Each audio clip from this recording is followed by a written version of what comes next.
Heute die Präfixe von untrennbaren Verben. Nummer 1, be. Es steht für das Resultat einer Aktion. Zum Beispiel jemanden besuchen. Ich besuche meine Eltern. Ich besuche einen Freund. Eine Frage beantworten. Ich möchte gerne eure Fragen beantworten. Etwas beachten. Wir beachten den Straßenverkehr. Wir beachten die Regeln. Bedeutet trennen oder sich entfernen. Ein paar Beispiele. Entkommen bedeutet fliehen. Der Dieb konnte entkommen. Oder entwickeln. Sich entwickeln. Dieses Land entwickelt sich sehr gut.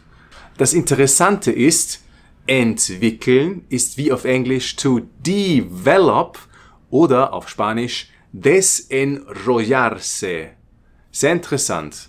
Anderes Verb mit sich entscheiden. Das heißt, ich möchte eine Entscheidung treffen, entweder A oder B oder mehrere Optionen. Ich entscheide mich für etwas. Er hat auch das Resultat einer Aktion oder ein bestimmtes Ende oder einen bestimmten Beginn einer Aktion. Zum Beispiel erkranken. Ich erkranke an etwas, an einer Erkältung oder an einer bestimmten Krankheit. Anderes Beispiel, etwas erraten.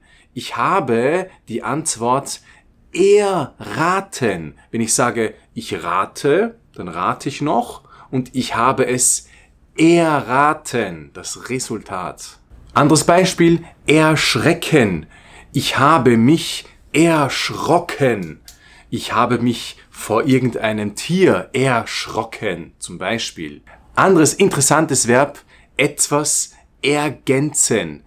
Ganz ist komplett und etwas ergänzen ist etwas komplettieren, etwas ganz machen. Zum Beispiel eine Übung in einem Lehrbuch und wir sollen den Text ergänzen. Das heißt, wir sollen bestimmte Wörter hineinschreiben. Miss heißt, etwas ist nicht ganz richtig, nicht korrekt oder irgendwie schlecht. Zum Beispiel misstrauen heißt jemandem nicht trauen, jemandem nicht vertrauen. Also ich misstraue dir, das heißt, ich habe dir gegenüber kein Vertrauen. Oder missbrauchen, etwas brauchen oder gebrauchen heißt etwas benutzen. Und der umgekehrte Fall, etwas missbrauchen, heißt etwas falsch, nicht korrekt benutzen. Auf Englisch wäre missbrauchen to abuse oder auf Spanisch abusar zum Beispiel. Oder wenn ich etwas missverstehe, dann habe ich etwas falsch verstanden. Ein Missverständnis ist ein misunderstanding. Oder auf Spanisch malentendido, malentender, missverstehen. Oder wenn ich eine Regel missachte, dann breche ich diese Regel. Und schließlich das Präfix ver, das sehr viele verschiedene Bedeutungen hat. Bedeutung Nummer 1, etwas ist verkehrt. Etwas ist nicht in der richtigen Position. Auch schon das Adjektiv verkehrt heißt, es ist umgedreht. Zum Beispiel sich versprechen. Das heißt, ich habe etwas falsch gesagt. Ich habe mich versprochen, zum Beispiel. Oder sich vertun. Ich habe mich vertan. Etwas tun ist etwas machen und ich habe mich vertan heißt, ich habe etwas falsch gemacht. Anderes Beispiel, sich verlaufen. Das heißt, ich habe mich verirrt, ich weiß nicht, wo ich bin. Ich habe mich in der Stadt verlaufen. Jetzt weiß ich nicht mehr, wo ich bin und muss auf meinem Handy nachsehen, wie ich wieder zurückkomme. Nächste Bedeutung ist, etwas geht weg.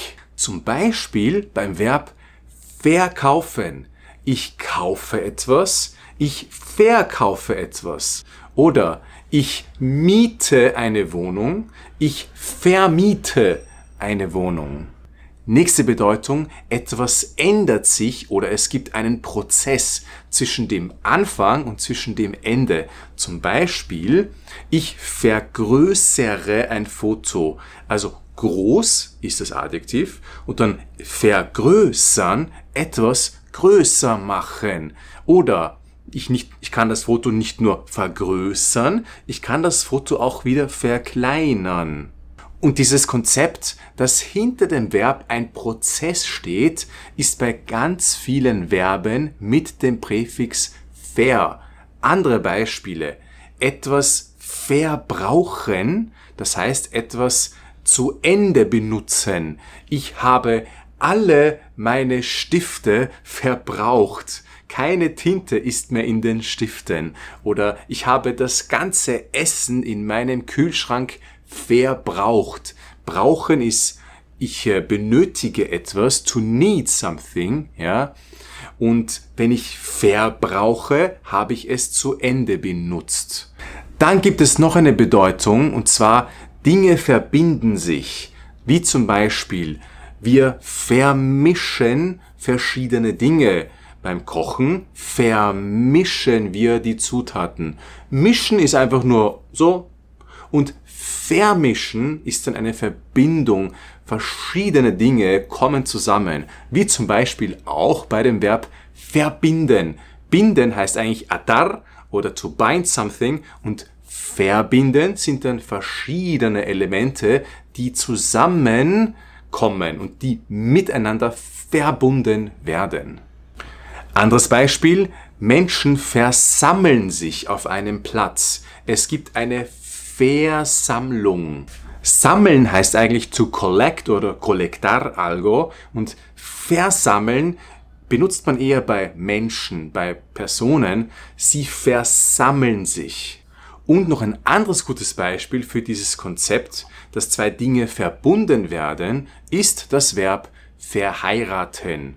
Also Leute werden verheiratet. Ein Paar wird verheiratet. Oder auch das Adjektiv ist dann, wir sind verheiratet. Oder er ist schon seit vielen Jahren verheiratet. Das waren die Präfixe von untrennbaren Verben und ihre Bedeutungen. Ich hoffe, es war interessant und ihr konntet wieder etwas über die deutsche Sprache lernen. Schreibt mir in die Kommentare, welche Dinge ich erklären soll. Wunderbar, bis zum nächsten Video und ciao.